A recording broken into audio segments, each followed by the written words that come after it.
আজকে আমার মামতু প্রথমবার এসেছে হচ্ছে পার্লার স্যালনে।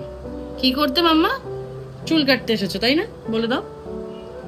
আমাদের চুলটা কাটতে হবে, আমাদের চুলটা তো অনেকটা বড় হয়ে গেছে, ঠান্ডা লেগে যাচ্ছে।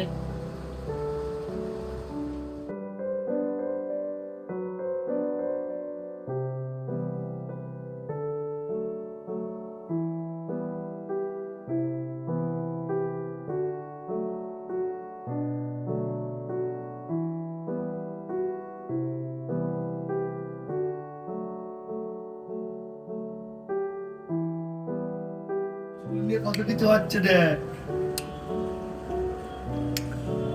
বয়স কত? 8 মাস। 3 মাস। আমি বলি কেন? 2 বছর।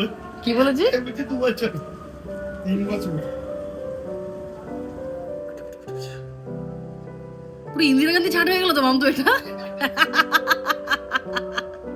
পুরো ইন্দিরা গান্ধী ছাট হয়ে গেল তো মা। এই এই এই কি করে দিল রে? ঠিক আছে ঠিক আছে। তাই তাই তাই মামা বাড়ি যাই, তাই তাই তাই মামা বাড়ি যাই, মামা বাড়ি ভারী